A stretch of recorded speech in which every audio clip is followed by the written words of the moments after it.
आज आपके साथ एक बहुत ही ज़बरदस्त किस्म के मीठे की रेसिपी शेयर कर रहा हूँ। ईद की दावत पर आप इसको बनाएं, ईद की सुबह में इसको बनाएं या रात में ही बना के रख लें। यकीन करें अगर आप इसको दावत पे बनाएंगे ना, आपकी तारीफ़ें ज़रूर होंगी, मगर शर्त इसके लिए एक है, आपने इस वीडियो को फॉलो करके बनाना है। यानी कि जो जो चीज़ें मैं आपको बता रहा हूँ और जो दो तीन छोटी छोटी टिप आपको बताऊँगा ना, उनको फॉलो कीजिएगा। इंशाल्लाह मीठे की जो गारंटी है ना, वो मेरी है कि आपका मीठा मज़ेदार बनेगा।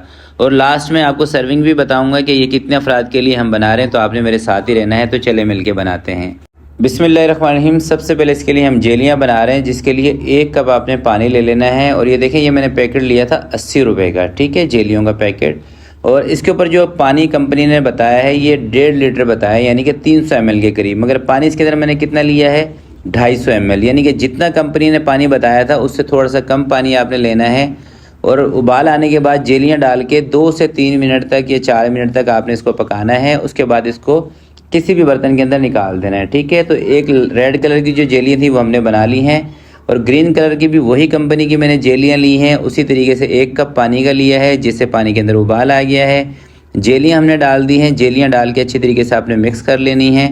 और उसके बाद वही तरीका, यानी कि 2 से 3 मिनट तक इसको पकाना है। और उसके बाद इसको सेट होने के लिए आपने रूम टेम्परेचर पे रखना है, फ्रिज में फ्रीज़र में जेलियों को नहीं रखना। और जिस तरह से आप जेलियाँ बनाते हैं ना, यानी कि पानी को उबाल दिया, उसके बाद चूल्हे से नीचे उतार के जेलियाँ मिक्स करके उसको उठा के फ्रीज़र में रख दिया, वो तरीका गलत है। उससे जेलियाँ आपकी कलर छोड़ती हैं, कच्ची जेलियाँ होती हैं। और इस तरह की जेली जब भी आप इस तरह के डेजर्ट के अंदर मीठे में मिक्स करते हैं, तो वो सारा अपना कलर छोड़ के आपके मीठे को कोई और ही रंग दे देती हैं। तो ये तरीका नहीं है, जो तरीका मैं आपको बता रहा हूँ, आपने इसी तरह से जेलियाँ बनानी है, ठीक है। अब अगले स्टेप में आपने क्या करना है कि उबलते हुए पानी के अंदर 1 कप से कम रंगीन सवैयाँ डाल देनी हैं, और 3 से 4 मिनट के लिए इन रंगीन सवैयों को आपने बॉयल कर लेना है, ठीक है। यानी कि अगर वेट की मैं आपको बात बताऊं ना, ये होंगी 125 ग्राम के करीब सवैयाँ 1 लीटर दूध के लिए, सही है। अगर आप वेट मशीन से ले रहे हैं, आधा पाव सवैयाँ ले लें। 3 से 4 मिनट बॉयल करेंगे, सवैयाँ गल जाएंगी, इसको स्ट्रेनर पर निकाल के धो लें। अब जो चीज़ चाहिए हमें वो है vanilla custard powder. 4 table spoon आपने लेने हैं वनीला कस्टर्ड पाउडर के, और तकरीबन आधे कप पानी के अंदर ना आपने इसको हल करके रख लेना है। इसके अंदर गुठलियाँ वगैरह नहीं होनी चाहिए। और अगर ग्राम की बात करें ना, तो तकरीबन ये 45 से 50 ग्राम आपने लेना है, अगर आप वेट मशीन से ले रहे हैं, ठीक है।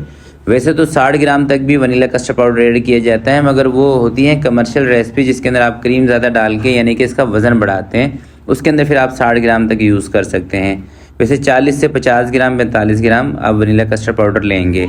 अब एक कढ़ाई रखेंगे, 1 लीटर इसके अंदर हम दूध शामिल कर रहे हैं। दूध में ले रहा हूँ डेयरी वाला, आप डब्बे वाले दूध का इस्तेमाल भी कर सकते हैं। तो जैसे ही दूध के अंदर उबाल आएगा, आपने आधा कप इसके अंदर चीनी ऐड कर देनी है। तो अगर डब्बे वाले दूध का आप इस्तेमाल कर रहे हैं ना, तो दूध आपने लेना है कोशिश करके फुल फैट, जो डब्बे वाला फुल फैट दूध आता है या डबल क्रीम वाला दूध आता है, उसका इस्तेमाल करना है। लो फैट के दूध के साथ इतनी मज़ेदार ये नहीं बनेगी। तो चीनी जैसे दूध के अंदर हल हो जाएगी, आपने वनीला कस्टर्ड पाउडर पानी के अंदर हल किया हुआ उठा के इसके अंदर डाल देना है। और जैसे ही आपने वनीला कस्टर्ड पाउडर डालना है, फ़ौरन से ना इसके अंदर चम्मच चला देना है। इस रेसिपी के अंदर इस टाइम पे थोड़ा सा आपको एक्टिव होना पड़ेगा। जब आप कस्टर्ड इसके अंदर डालते हैं ना, इस टाइम पे आप कोई भी लापरवाही करेंगे तो इसके अंदर कस्टर्ड की गुठलियाँ बन जाती हैं। इसका तरीका यही होता है कि चूल्हा नीचे से थोड़ा सा कम कर दें, एक हाथ से कस्टर्ड इसके अंदर ऐड करें, दूसरे हाथ से इसमें चम्मच चला दें। कस्टर्ड डालने के बाद 4 से 5 मिनट तक आपने इसको हल्की आंच पे पकाना है, ताकि कस्टर्ड का जो कच्चापन है वो इसके अंदर से ख़त्म हो जाए। और 4 से 5 मिनट पकाने के बाद अगर ये कस्टर्ड थिक भी हो गया ना, गाढ़े भी हो गए, तो आपने टेंशन नहीं लेनी, इसको पकाना ज़रूर है 4 से 5 मिनट। पहली बात तो ये कि ज़्यादा थिक नहीं होगा, फिर भी मैं आपको बता रहा हूँ। तो जैसे ही कस्टर्ड हमारा 4 से 5 मिनट पका था, इसको मैंने दूसरे बर्तन के अंदर ट्रांसफ़र कर दिया है। अच्छा, आपसे ये लबे शीरी पतली क्यों हो जाती है, इसकी क्या रीज़न है, वीडियो के लास्ट में आपको बताऊँगा। तो इस कस्टर्ड को हम ठंडा करते हैं, रूम टेम्परेचर पर आने देते हैं। अच्छा, ये हैं हमारी रेड जेलियाँ। इसको मैंने बनाने के बाद, पकाने के बाद रूम टेम्परेचर पे रखा था, फ्रिज में या फ्रीज़र में नहीं रखा, ठीक है। जेलियाँ पकाने के बाद फ्रिज में रख के नहीं जमाते, उससे भी पानी छोड़ जाती हैं। आप इसको सही तरीके से पकाएं, जैसे मैंने शुरू में आपको बताया था, और रूम टेम्परेचर पे रखें। इसको 15-20 मिनट आप रूम टेम्परेचर पे रखेंगे, बेहतरीन जेलियाँ जम जाएंगी। और ये आपके डेजर्ट में जाने के बाद कलर भी नहीं छोड़ेंगी। जेलियाँ वो कि जो आप मीठे के अंदर मिक्स करें, ये अपना कलर ना छोड़े, जब भी मज़ा आता है। दूसरी ग्रीन वाली भी आपको दिखा देता हूँ, ये देख रहे हैं आप। तो एक ही रेसिपी के अंदर 2 चीज़ें मैंने आपको बताई हैं, कस्टर्ड पकाना भी और जेलियाँ पकाना भी। और जेलियाँ बहुत सारे मीठों में इस्तेमाल की जाती हैं। ट्रैफल वगैरह के अंदर, दूसरा कोई कस्टर्ड आप बना रहे हैं, कोई शरबत बना रहे हैं उसके अंदर। तो ये कस्टर्ड हमारा ठंडा हो गया है। मज़ीद इसको ठंडा करते हैं क्योंकि इसके अंदर ना हमें मलाई क्रीम ऐड करनी है, तो इसलिए इसको बर्फ़ में रखना ज़रूरी है। 1 पैकेट आप मलाई क्रीम इस्तेमाल करें, नेक्स्ट लेवल का टेस्ट आएगा। 200 ग्राम का पैकेट होता है ये। अगर मलाई क्रीम आपको नहीं मिल रही तो फिर आप व्हिपिंग क्रीम का इस्तेमाल भी कर सकते हैं इतनी ही क्वांटिटी के अंदर। तो आपने जब मलाई क्रीम इसमें जब डालनी है, जब ये कस्टर्ड बिल्कुल रूम टेम्परेचर पर आ जाए और नीचे इस तरह से बर्फ़ लगा देंगे तो इसके अंदर ना क्रीमी टेक्सचर आ जाएगा, ठीक है। मलाई क्रीम मिक्स करने के बाद थोड़ा सा ना आपने इसके अंदर कंडेंस मिल्क ऐड कर लेना है। कंडेंस मिल्क आप घर पे भी बना सकते हैं, उसका तरीका भी मैंने आपको बताया है, बाज़ार वाला भी इस्तेमाल कर सकते हैं। अगर कंडेंस मिल्क आपके पास नहीं है तो आप स्किप भी कर सकते हैं। और अगर आप कंडेंस मिल्क का इस्तेमाल इसके अंदर करेंगे तो जैसे वो एक कहावत है ना कि भाई जितना गुड़ डालेंगे उतना ही मीठा होता रहेगा, मगर इसमें मीठा तो नहीं बढ़ेगा, टेस्ट इसका ज़रूर बेहतर होगा कंडेंस मिल्क को ऐड करने से। और मीठा इसके अंदर इसलिए भी तेज़ नहीं होगा क्योंकि इसके अंदर शुरू में हमने चीनी कम ऐड की थी।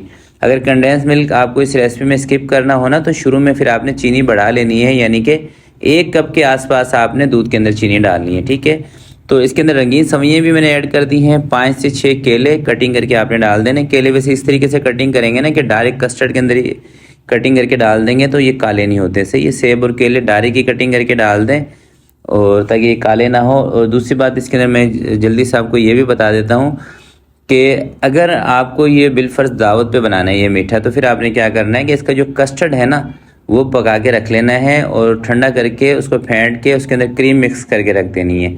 बाकी कोई चीज़ आपने नहीं डालनी है। बाकी की जो चीज़ें हैं वो आपने जब इसको तैयार करना है ना फिर डालना है, यानी कि जब आपके मेहमान आने वाले हों दावत के टाइम से 1 से 2 घंटे पहले आप इसके अंदर जेलियाँ भी डाल दें, केले सेब वगैरह डाल दें, सवैयाँ भी डाल दें।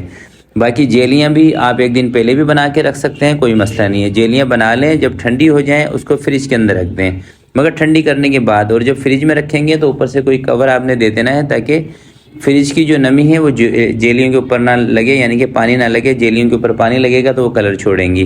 तो इस तरीके से 1 दिन पहले भी आप इसकी सेटिंग करके रख सकते हैं। अगर आप ये समझते हैं कि दावत वाले दिन या ईद वाले दिन टाइम नहीं मिलता है भाई शेफ़ इतनी लंबी रेसिपी हम कैसे बनाएं, तो कस्टर्ड पहले बना लें 1 दिन पहले, उसको ठंडा करके उसके अंदर क्रीम मिक्स कर लें, सवैयाँ उबाल के अलहदा से रख दें, जेलियाँ बना के पका के अलग उसको रख दें। मिक्स नहीं करनी कोई भी चीज़, मिक्स सिर्फ आपने 2 से 3 घंटे पहले करना है। केले सेब जेलियाँ तमाम चीज़ें जैसे अभी इसको हमने तैयार किया है।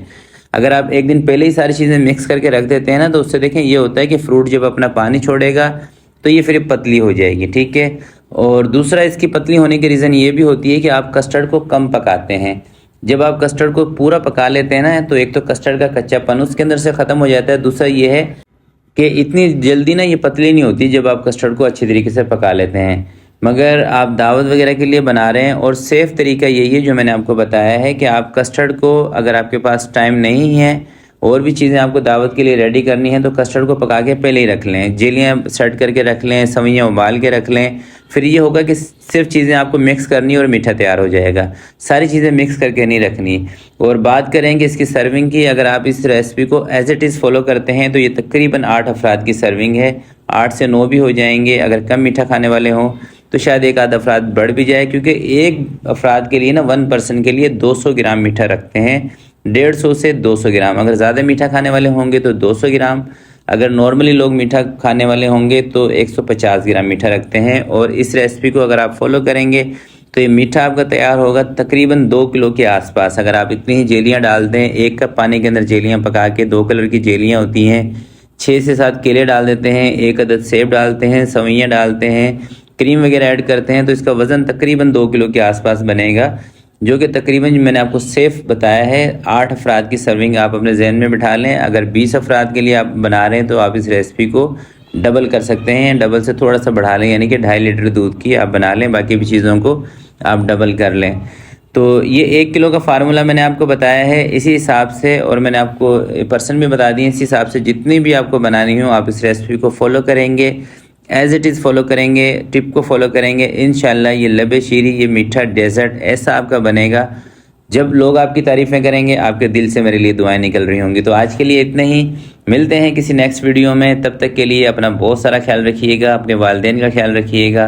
अल्लाह हाफिज़। वीडियो थोड़ी सी लंबी हो गई क्योंकि आपको कुछ टिप्स वगैरह बतानी थी, उसके लिए माजरत।